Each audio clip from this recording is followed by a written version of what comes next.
Banyak orang yang bilang kalau harga tanah itu nggak mungkin turun. Oleh karena itu, investasi tanah adalah salah satu instrumen investasi yang terbaik. Biasanya argumen-argumennya disertai dengan argumen seperti ini. Yang pertama, tanah itu adalah sesuatu hal yang fisikal, hal yang bisa kita lihat, hal yang bisa kita pegang. Jadi kalau kita berinvestasi di tanah, itu nggak sama dengan kita berinvestasi di bond atau obligasi, atau mungkin saham. Hal yang nggak bisa kita lihat, nggak bisa kita pegang. Yang kedua, yaitu tadi, harga tanah ini nggak mungkin turun. Jadi kalau harganya nggak mungkin turun, logikanya selama kita bisa hold tanahnya, harga pasti naik dan kita pasti dapat cuan dari sana. Dan yang ketiga, tanah ini adalah instrumen investasi yang sangat aman. Dalam artian, dia nggak akan hilang, nggak mudah dicuri, sangat low maintenance. Nah, pertanyaannya adalah, apakah betul harga tanah ini nggak bisa turun? Apakah betul tanah ini adalah instrumen investasi yang terbaik? Kita akan lihat di video ini. Karena banyak orang yang masih meragukan apakah tanah ini sebetulnya termasuk investasi. Kita akan lihat definisi investasi terlebih dahulu. Nah, definisi investasi yang saya paling suka itu adalah definisi dari Benjamin Graham dalam bukunya The Intelligent Investor. Dia ngomong seperti ini, investasi itu adalah sebuah tindakan finansial yang menuntut analisa mendalam. Dia menambahkan lagi, tindakan ini harus aman. Dalam artian, duit pokok kita nggak hilang. Dan juga memberikan return yang cukup. Ingat, bukan return yang berlebih-lebihan sampai kita bisa kaya mendadak, tapi return yang cukup. Kalau dalam bahasa Inggrisnya adalah adequate. Nah, dari definisi ini, kita analisa satu persatu. Apakah investasi tanah ini merupakan tindakan finansial?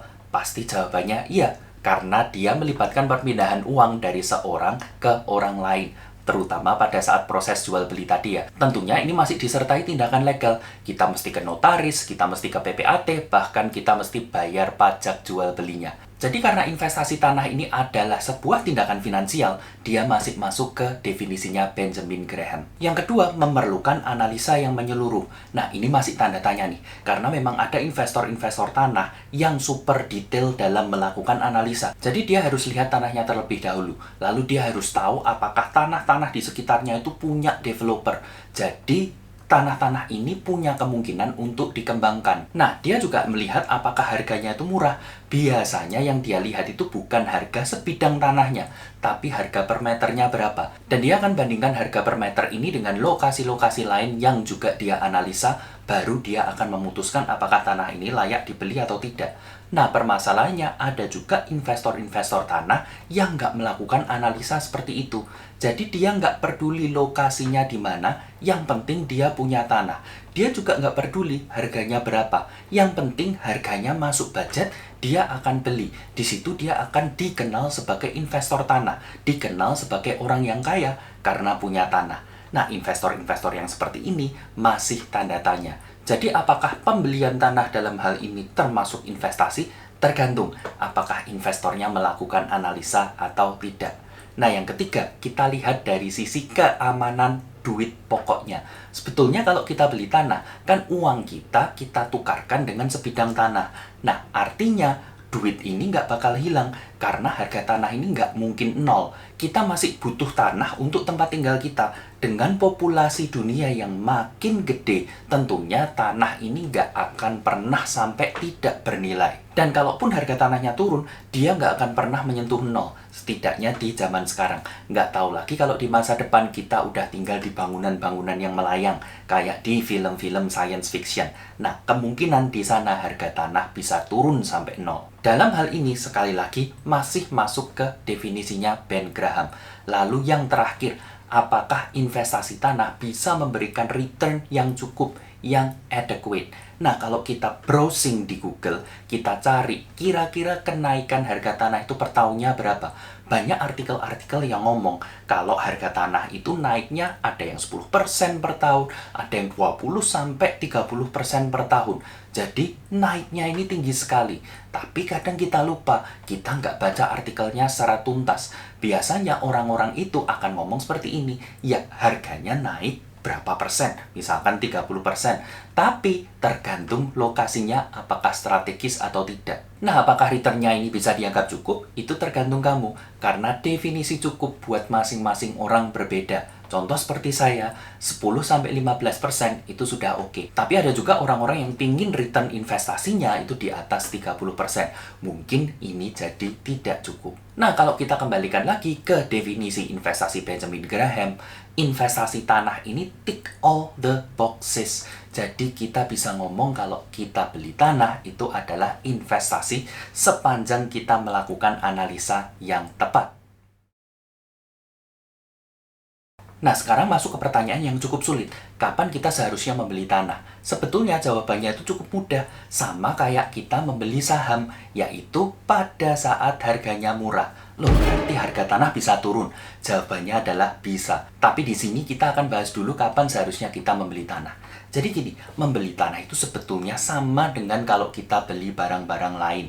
Jadi ada 4 kemungkinan. Yang pertama, barangnya bagus, harganya murah. Nah, ini kita nggak perlu pikir lagi. Selama kita membutuhkan, ya kita beli saja. Lalu ada kemungkinan kedua, barangnya bagus, harganya mahal. Nah, di sini kita harus melakukan kalkulasi betul-betul apakah kita sangat membutuhkan barang itu dan apakah harganya walaupun mahal, dia worth it untuk dibayarkan. Kalau emang iya, ya kita beli. Kalau enggak, ya jangan. Nah, ada kemungkinan ketiga, barangnya jelek, harganya murah.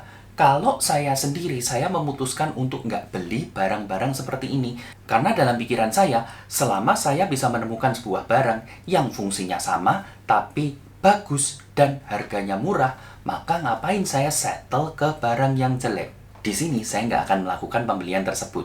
Kemungkinan yang keempat, udah barangnya jelek, harganya mahal. Ini nggak usah dibeli, bahkan nggak usah kita pikirkan. Sudah kita langsung putuskan saja, nggak mau beli. Harganya mahal, barangnya jelek. Nah, ini adalah analogi saja kalau kita membeli sebuah barang tanpa kita peduli itu barang apa. Tapi kalau kita bicarakan investasi, entah itu tanah, entah itu saham, entah itu obligasi, kita kan berharap return ya. Jadi, duit yang kita keluarkan sekarang itu akan jadi berlipat di kemudian hari. Karena value instrumen investasi ini akan naik. Nah, komponen yang terpenting dalam kita berinvestasi adalah harga yang kita keluarkan di awal. Apakah harga ini murah atau mahal? Kita ambil sebuah contoh kasus. Jadi kita beli sebidang tanah dengan harga 1 miliar. 10 tahun ke depan kita jual dengan harga 2 miliar. Wah, kelihatannya ini gede banget karena 2 kali lipat. Tapi kita mesti tahu dulu, kira-kira dari 1 miliar ke 2 miliar ini, per tahunnya kita dapat berapa persen sih? Nah, untuk menghitung hal ini, kita akan gunakan rumus time value of money. In fact, sebetulnya saya nggak akan menggunakan rumus, tapi saya akan menggunakan kalkulator finansial. Bagaimana cara menghitungnya? Kita masukkan 1 miliar sebagai present value. Ini adalah nilai tanah atau harga tanah pada saat kita membelinya. Lalu kita masukkan 2 miliar sebagai future value. Ini adalah nilai jual tanah nantinya. Lalu kita masukkan N-nya 10 tahun. Karena kita menunggu 10 tahun sebelum kita menjual tanah tersebut. Nah, di sini kita akan menghitung persen I-nya atau interest-nya. Ini adalah berapa rate of return dari investasi tanah itu dari tahun ke tahun selama 10 tahun tersebut. Kalau kita masukkan ke kalkulator finansial, jawabannya adalah 7,17%. Jadi walaupun dalam 10 tahun nilai tanahnya naik 2 kali lipat, tapi ternyata per tahunnya hanya 7%-an. Ini sama aja kalau kita membeli obligasi FR. Returnnya sekitar 7%-an. Tapi kita nggak perlu melewati banyak proses. Jadi kita nggak perlu ke notaris, kita nggak perlu ke PPAT, kita nggak perlu bayar biaya maintenance-nya. Yang kita lakukan hanya duduk manis dan terima kupon. Sama senilai 7%. Jadi kalau kita belinya 1M dan kita jual 2M dalam waktu 10 tahun, ternyata tidak terlalu menarik. Nah, sekarang kita lihat kasus kedua, di mana kita beli tanah tersebut di kondisi pasca krisis. Jadi harganya hanya 500 juta saja. Sama, harga jualnya tetap 2 miliar dalam 10 tahun. Kita lakukan proses yang sama seperti tadi. Jadi kita masukkan present value-nya 500 juta, future value-nya 2M, dan N-nya 10, lalu kita hitung persen I-nya. Hasilnya adalah 14,8%. Nah, di sini rate of return-nya jadi lebih menjanjikan karena dia jauh di atas obligasi. Tapi perlu diingat lagi, ini hanya contoh ya. Bisa aja jualnya nggak 2M, bisa aja jualnya 20M. 30 M. Kita nggak akan pernah tahu. Tapi kamu ngerti ya, jadi semakin murah kita beli tanahnya, pada saat kita jual nanti, rate of return-nya itu akan semakin tinggi. Jadi belilah tanah tersebut di harga semurah mungkin. Nah, sekarang kita masuk ke pertanyaan utamanya. Apakah harga tanah bisa turun? Jawabannya adalah bisa. Memang banyak orang ngomong kalau harga tanah itu nggak mungkin turun. Tapi sebetulnya saya harus revisi sedikit kalimatnya. Bukan harga tanah itu nggak bisa turun, tapi dalam jangka panjang harga tanah itu akan cenderung naik. Tapi kalau dalam jangka pendek, harga tanah ini bisa turun. Saya akan kasih contoh 2 kasus yang dialami teman saya sendiri yang adalah investor tanah. Yang pertama, harga tanah turun karena overvalued. Karena banyak banget investor tanah yang melakukan jual beli tanah. Jadi kayak gini, ada investor A yang membeli sebidang tanah. Dia mengeluarkan uang karena dia sudah yakin dan percaya bahwa suatu saat harga tanah ini akan naik. Ternyata dia benar. Di tahun berikutnya, datanglah investor B. Investor B ini menawar harga tanah di investor A, dan akhirnya investor A itu menjual tanahnya ke investor B. Tentunya harga tanah yang dibeli oleh investor B itu lebih tinggi daripada harga tanah yang dibeli investor A, karena si investor A tentu saja kepingin cuan. Tapi investor B mau mengeluarkan dana segitu, karena dia juga yakin dan dia juga percaya bahwa harga tanahnya ini masih bisa naik. Nah, dalam hal ini harga tanahnya naik. Betul, di tahun berikutnya datanglah investor C ke investor B untuk membeli tanahnya. By the way, investor C ini teman saya ya. Nah, tadi kan si investor C datang ke investor B untuk beli tanahnya. Nah, investor B menjual tanahnya lebih mahal dari harga belinya. Tentunya karena investor B juga kepingin cuan. Investor C setelah melakukan analisa, dia berpikir bahwa harga tanah ini masih bisa naik. Pada akhirnya investor C setuju dengan harganya dan dia membeli tanahnya. Dalam hal ini, harga tanahnya masih naik. Nah, dalam kasus investor C ini, setelah dia beli tanahnya, dia nggak bisa menemukan pembeli lagi dalam waktu 2-3 tahun. Di satu titik, investor C membutuhkan cash. Pada akhirnya yang bisa dilakukan adalah menjual tanahnya. Karena lagi butuh duit dan nggak ada pembeli, akhirnya investor C harus menjual tanahnya di bawah harga belinya dia.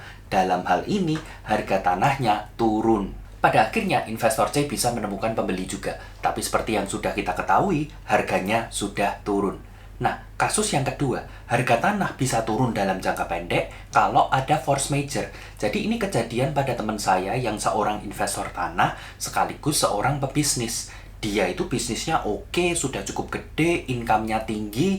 Kalau misalkan dia punya excess income, maka dia belikan tanah. Nah, semuanya kelihatannya baik-baik saja, tapi ada satu hal yang nggak bisa dia prediksi, yaitu terjadi pandemi.